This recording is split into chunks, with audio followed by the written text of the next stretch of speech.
The short-term results are actually so good that Target just announced that they will double employee bonuses this year. They still have $9.7 billion to spend on share repurchases in the coming years. Taking all that into account, there is significant value in such an investment. Hello friends, Target just published its annual results and they are extremely interesting. Revenue is down by 1.6% year over year, but net income is up by 48.8% thanks to much lower cost of sales. Cash is up by 70.7% and debt is down by 6.8%. So the short-term results are actually so good that Target just announced that they will double employee bonuses this year. That is a sign of strength. But as investors, we have to have a long-term time horizon and not be influenced by short-term results. So let's analyze this dividend king and see, can we make money by becoming co-owners of this business? If you were to invest $1,000 into this company 10 years ago, you could buy around 17 shares, and now they would be worth something close to $2,897. And this company is a dividend king, so in that time you would also get $500 as dividends. So if we add together the current value of shares and the dividends, we get $3,397, and that is a gain of 239% in 10 years. That is a very nice result. But the future does not have to look anything like the past, so let's take a look at the company itself. Individual insiders, that is an X. 0.2% of the company is owned by individual insiders. And we would like to see this number over 2%, because then we would know that the management has its skin in the game. Well, it's not the case here. And are individual insiders buying? That is also an X. We see only sale transactions in the last year. And in that time, individual insiders sold shares worth over $22.8 million. And the super investors own this company. That is a check. We see 4 super investors, including people like Robert Olstein, Thomas Geithner, and Lee Ainsley. And are they buying right now? That is a check. In the last quarter, super investors bought over 51,500 shares and sold 16,200 shares. So, a meaningful difference. Return on invested capital. That is a check at 12.4% 10-year median returns. And we want to see this number higher than 10%, so that is a good start. And what do we know about net profit margin? It is a check at 3.8%, and the industry median is just 2.5%. So, as we can see, supermarkets don't have great margins, but 3.8% of over $100 billion in revenue sounds much better. And now let's take a look at share buyback. It is a check. In the last 10 years, they bought back 27.3% of shares. And they still have $9.7 billion to spend on share repurchases in the coming years. But it is worth noting that there were no stock repurchases made during the last 3 months. And most probably, they did not buy any shares because they think the price is rather high. And the debt? It is an X. It would take almost 4 years to pay the long-term debt with a current free cash flow. And we would like to see this number under 2 years. So, unfortunately, it is a meaningful debt. Revenue growth, that is an X at 4.2% 10-year compound annual growth rate.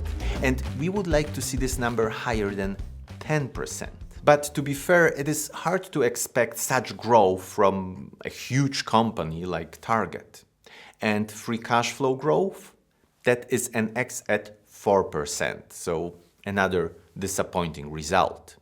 And earnings per share growth, that is a check at 11.3% in the last 10 years. And the reason for such a high growth is the fact that they are buying a lot of shares back. So earnings are going up, number of shares is going down, and we get a very nice growth per share. That is one of the reasons why I really like share buybacks. The dividend yield is 2.6%, so this year shareholders can expect to get $4.40 per every share through dividends. And the payout ratio? That is a check at 48.8%. And we want to see the payout ratio somewhere between 20 and 50%. So that is a very nice result. We are getting almost half of the earnings through dividends, and the other half stays in the company and allows it to expand and be financially stable. And what about dividend growth? It is a check at 11.5% 5-year growth rate. And the dividend is growing every year for 55 years. That is quite an achievement. They are a dividend king and a dividend aristocrat. So if they want to keep those titles, they have to keep on growing the dividend every year. That is why this can be a great dividend investment. And if you want to learn more about dividend investing, how it works, and how can we achieve the best results, then you can enroll to my dividend investing course. The link is in the description. Price to earnings ratio is 19.1, so that is high, but the average for the S&P 500 is actually 23.3. So in comparison to other companies, it's not that bad. So to value Target, we will make an educated guess about its future growth, and we will make 3 scenarios of its future. So in the low scenario, we will estimate a growth of 3% for the first 5 years and then 3% again. In the medium, 5% and then 3%, and in the high scenario, 6% and then 4% growth. So the low scenario is close to the expected growth of the industry, which is 3.3%. Medium is around its revenue and free cash flow growth from the past few years, and the high one is expecting that Target will outperform its competitors by a meaningful margin. So, with such estimates, the intrinsic value in the low scenario is $89, in the medium $99, and in the high scenario $108. But we have to always apply a margin of safety to those prices. I use a 30% one, but you can use any margin that fits your character, that makes you feel comfortable. So with such a margin, we get in the low scenario $62, in the medium $69, and in the high one $75. And the current price is around $168, so it is all in the red. Unfortunately, it is not a cheap company.